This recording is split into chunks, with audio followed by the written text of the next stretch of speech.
کیونکہ سعادت مندی ہے کہ اس دنیا میں جتنے بھی ملک ہیں اور ان ملکوں میں جو جمہوری ملک ہیں، ان جمہوری ملکوں کو جو دستور ہے، آئین ہے، کانسٹیٹیوشن ہے، اس میں سب سے زیادہ مضبوط، سب سے زیادہ حقوق دینے والا آئین اور سب سے منظم اور لمبا جو قانون ہے وہ ہندوستان کا قانون ہے۔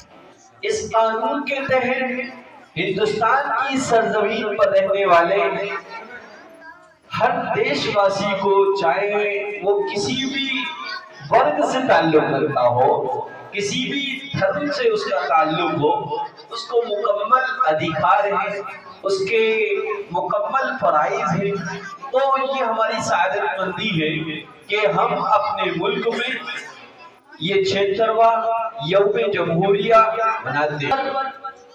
ہمیں 26 جنوری میں یہ بھی سمجھنا چاہیے کہ 26 جنوری کو جو آئین اور دستور ملا ہے، اس دستور اور آئین سے متعلق ایک طاقت ہے جو اس کو بدلنا چاہتی ہے، اور ایک طاقت ہے جو ہم سے یہ سوال کرتی ہے کہ تم بتاؤ ہندوستان کے دستور اور آئین کو آگے رکھتے ہو یا دین اور شریعت کو آگے رکھتے ہو؟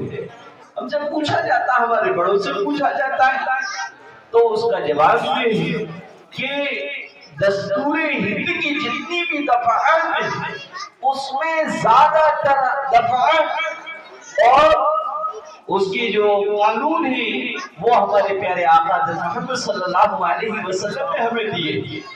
تو ہمیں دستور ہند بھی پیارا ہے، ہمیں دین بھی پیارا ہے۔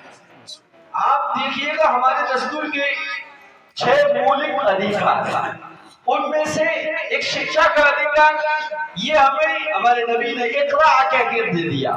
ہمارے یہاں بھید بھاؤ نہیں ہے کہ لڑکیاں نہیں پڑھیں گے، لڑکے پڑھیں گے، مالدار پڑھیں گے، غریب نہیں پڑھیں گے۔ شکشا کا ادھیکار بالکل سمان ہے، برابر ہے، اور یہ شکشا کا ادھیکار ہمارے سمویدھان کا مولک ادھیکار بھی ہے۔ سمانتا کا ادھیکار، بیٹا ہو یا بیٹی ہو، ہمارے یہاں بالکل برابر دینا ہے، حتیٰ کہ جائیداد میں بیٹے کو بھی حق ملے گا، بیٹیوں کو بھی ملے گا۔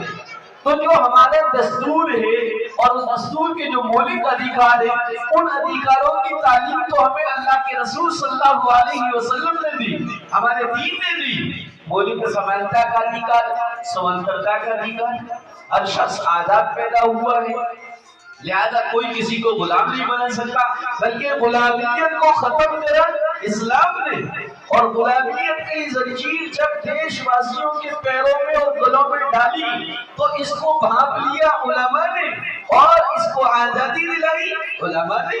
بہرحال تو ہمارا دستور ہمارے ہاتھ میں ہے، اور دستور اور ہماری شریعت اور ہمارا اسلام دونوں ہی ہمارے لیے فخر کی بات ہے۔